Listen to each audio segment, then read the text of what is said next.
I'd like to challenge the usefulness not just of new instruments but of large tracts of the whole financial industry, much of which is a net drag.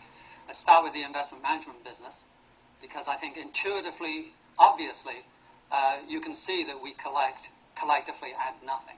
We produce no widgets. We shuffle the existing value of all corporations and bonds around in a cosmic poker game. At the end of each year, the investment community is down by 1% costs, the individuals down by 2%. And aggregate fees have steadily grown. As we grew by 10 times from 89 to 99, huge economies of scale were existing, but the fees per dollar managed grows. No fee competition at all, contrary to theory. Why? Agency problems. Asymmetry of information. The client can't tell talent from luck or risk-taking. And as we add new products, options, futures, CDOs, hedge funds, private equity, aggregate fees rise as a percentage of assets. There becomes a layer of fees and another layer of agents and fees. The more complicated and opaque, the more the client needs us. No wonder Putnam likes this. As fees go up by 0.5%, we reach into the client's balance sheet, snatch the 0.5% and turn it into income. It's almost magic, capital into income. But we lower the savings rate of our clients, savings and investment rate by 0.5% as our fees go up. So we get short-term GDP kick from our income at the expense of lower long-term growth on the part of the system. Similarly with the whole financial system. Let us say by 1965, the best decade we ever had, the 60s, there was a very financial service arrangement. Enough banking, enough letters of credit to get the job done. Adequate tools are vital. That's not the issue. We're talking the razzmatazz of the last 10 or 15 years. The financial system was 3% of GDP in 1965. It's now 7.5%. This is an extra 4% load that the real economy carries. The financial system overfeeds and slows down the real economy.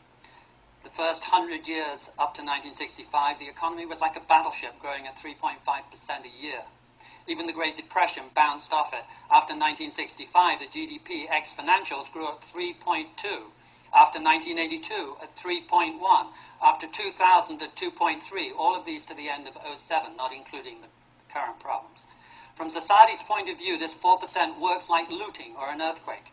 Both increase GDP short-term, but chew up capital.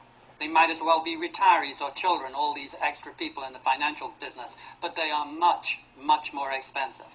Economists have not studied the optimal size for finance. Indeed, a learned journal recently rejected a paper on the grounds that finance does not comment on social utility. That is perhaps why there is so little. The underlying problem recently has been touching faith in capitalism.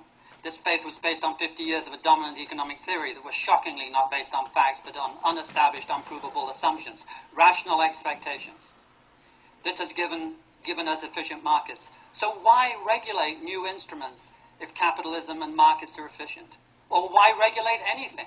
So Greenspan, Rubin, Summers, and the SEC happily beat back Brooksley Bourne trying to regulate new instruments. But as Keynes knew in 1934, markets are behavioral jungles, racked by changing animal spirits and by agency problems.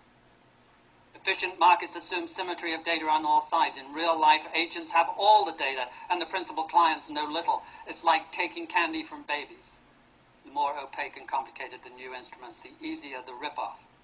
There's now at LSE a Center for the Study of Capital Market Dysfunctionality, started by my former colleague Paul Woolley, that is even now attempting in academies to establish that in the real-world condition, agents in finance tend towards getting everything. My God, I finished 56 seconds too early. Well, congratulations. Just consider that I spoke more slowly. Okay. Thank you. Well, thank you, everybody.